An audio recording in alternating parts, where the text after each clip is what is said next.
Hello guys, this is Kazrahim bringing you another tank review. This time on our third episode we are going with the T-34-1, rather T-44-1, the Tier 7 Chinese medium tank. It's something weird, but let's go first with the stats of the tank itself.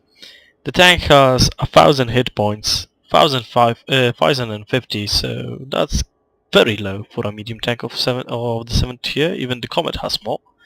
33 tons with a horsepower with a 520 horsepower engine.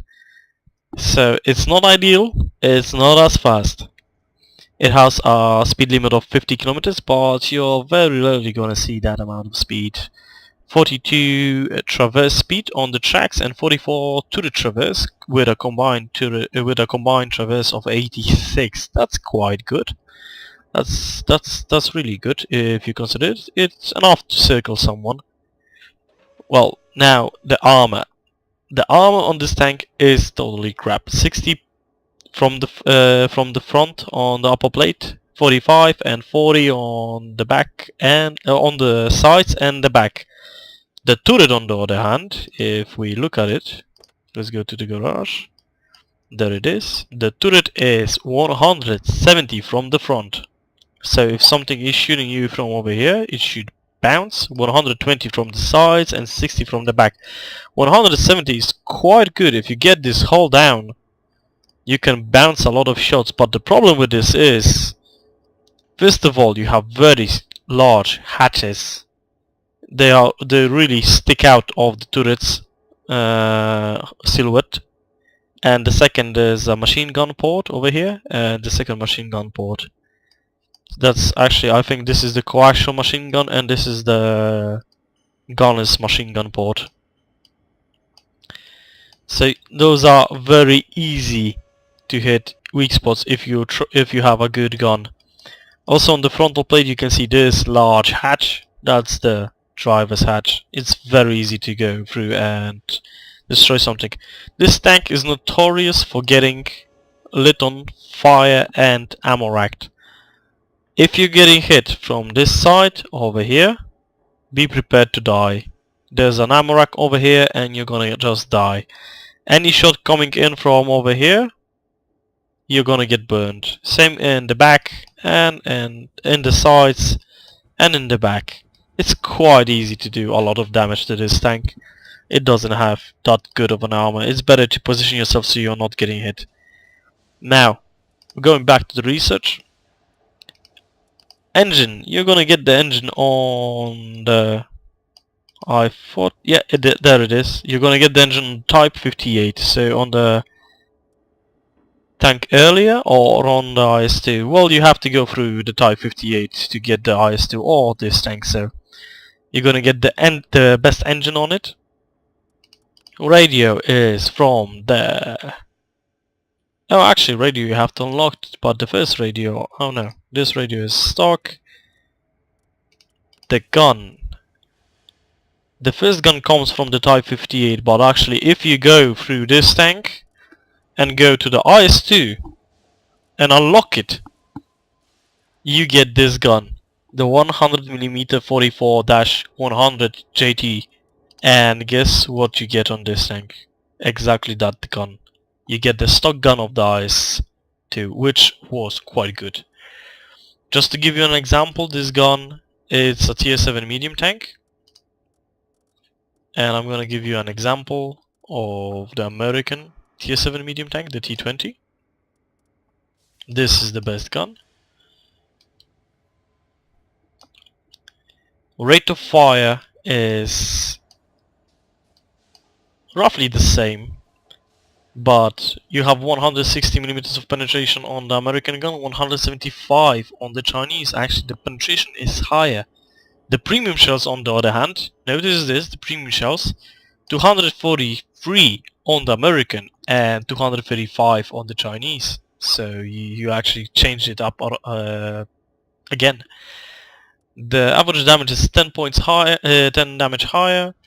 The accuracy was 0.42, so that's horrible. horrible accuracy with very longish aim time, 2.9. It really gets, you feel that you're in a Chinese tank all the time. It really aims so long that you feel like it. But overall, the tank itself, what can I say? It's quite speedy. It can play the role of a medium tank very good. It cannot take a lot of shots. Most of the time you want to be in a spot where no one is hitting you. So trying to flank around or hit someone from the back. What I would suggest as equipment for this tank, as it cannot mount the vertical stabilizer, I would actually get the improved ventilation, the medium caliber, the gun tank rammer, and the wet ammo rack, because the ammo rack is just, it's beyond everything. You can optionally, if you have the safe storage skill on your loader, you can change it to like coated optics or enhanced gun laying drive for that increased aim for the lower aim speed, which would be preferable, honestly. As for crew skills, I always go with the same set of crew skills, honestly. BIA for everyone. Once you have your third skill, I go for BIA as first skill. Second skill goes Sixth Sense. Here we have the gunner, so he gets Snapshot for increased accuracy during turret rotation. Close. The driver actually is, he has a few good skills. Preservers maintenance, cause this tank really likes to light up on fire. Smooth ride for accuracy on the move. And for Mr. Loader, you get safe storage, and actually he is also the radio operator, so situational awareness. Fourth skill, repairs, camouflage or firefighting, whatever rolls your boat. So that's it for... oh yes, this tank has 370 meters of view range, so that's not that good, but it's not that bad on a tier 7 vehicle. And it has 750 meters signal range, so you can actually quite decently scout with this. So that's it for the review in the garage. Let's go and see a game with this. So here we have the game. I think it's gonna be a good replay to show the T-34-1 strengths and weaknesses. What are we gonna see? So we're on the new map, Pearl River. I'm just trying to run around cause there's not a lot of medium tanks and I would want to have some support when I'm going.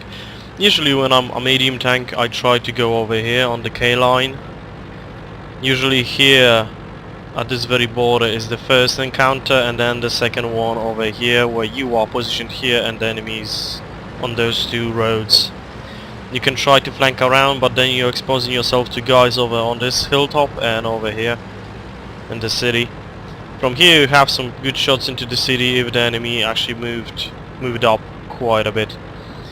But let's see how this game goes. I looked at the scores and it seems it's gonna be a good replay. So as for the tank itself, first and biggest downside of it is horrible aiming time. It takes so bloody long to aim this gun that you're virtually getting older. You feel getting older in that time. And you have to aim all the way in because this gun is one of the most inaccurate guns you can get. So it's a very weird combination. A medium tank with decent speed, not much armor. The turret is quite armored, but not much armor overall. And a gun that needs a lot of aiming. You can always go with the more medium-ish guns. You see, I took a snapshot and you saw the results. T50 around here. And again, the gun just proves the point. This has about 8 seconds aiming reload time, almost 9. This is basically the IS-2 stock gun, the 100mm gun. I think they did a good job with doing something like this, but in my opinion they should have changed the aiming times on those guns. A little bit lower would be better. So now I'm trying to go where that M5 Stewart is, just to check out do I see this Tiger P to help out those two KV-1Ss, because the Tiger P can be a nuisance if they're not playing very good. But I see the... sorry? The Stewart got hit, so I'm backing out, and now I see the wonderful side of the Tiger, which I get blinded.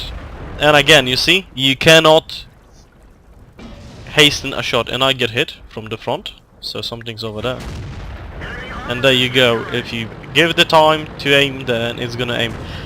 Best distance to approach your enemy, 200, maximum 300 meters, nothing more. Above 300 meters your gun starts to be highly inaccurate, and you can get shots, but as the old saying goes, if you throw enough shit at the wall, some will stick.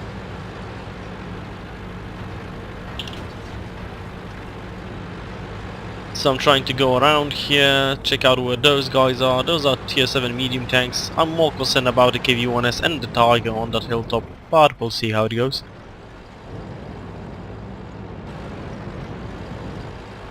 So we didn't do lots, but we already have 2 kills. This is more of a kill steal game, I think.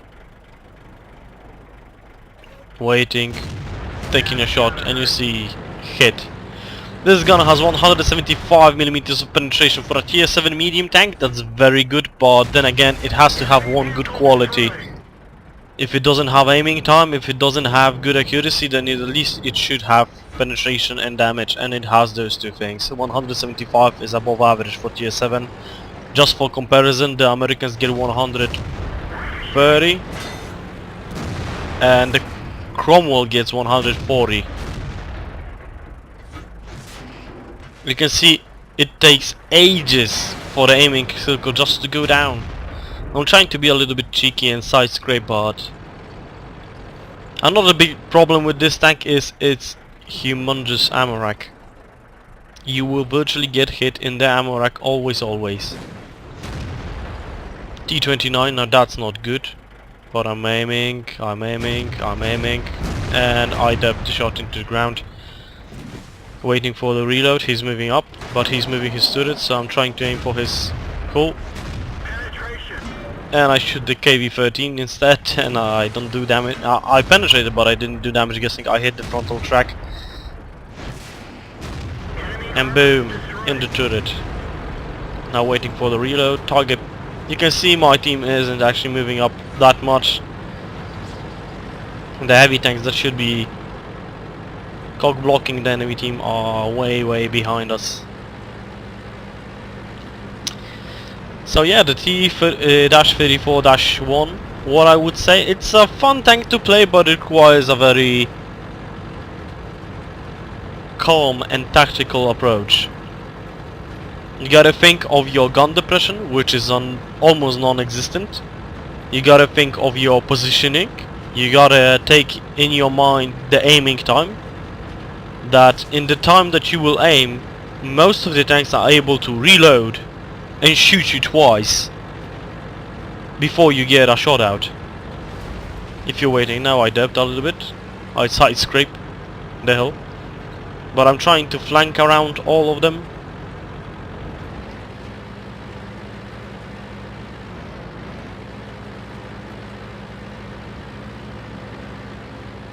So yeah, we're at 600 damage. The damage potential of this gun is superb. I had games when I did 3000 and above damage, so it's not uncommon for this gun to perform very good. But the thing is about this tank, I think it's about all of the medium tanks. If you give it... If you give it the time to aim in on your butt, and you won't focus on the medium tank, you're in for a bag of trouble. Looks like that one went right Straight into the turret ring. I get shot from the back, that means the target has shots. This guy tapped his shot, I put one into his back. The target puts another hit into me, but I'm reloading my gun. Boom, 272. You see the vary of damage in this gun is simply astonishing. So you're going around. I'm thinking I'm gonna take out this KV-1S first. I rushed the shot, but it paid off. The guys are scared of this T-29. I'm just gonna put a shot in his back. He cannot do anything about two guys at the same time. That's what I love about medium tanks, that you can get some good flanking shots. You see, sometimes those shots go in, and there's the ammo. So yeah, that's basically how you have to play the T-34-1. You gotta flank around, you gotta know your angles, and keep the aiming time in your mind, in the back of your head. Overall, it's a very fun tank to play. I don't know about the further how it's gonna be further down the line. A lot of people are used to something like this because of the WZ-120, which is the Type 59. So a lot of people already have that tank, or had that tank, and its performance was expected.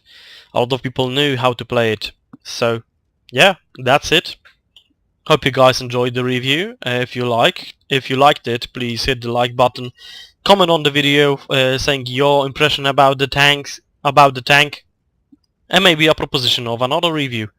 Because this is going to be the third review video, and I want you guys to say what kind of video would you want to see next time. So thank you guys, and see you next time.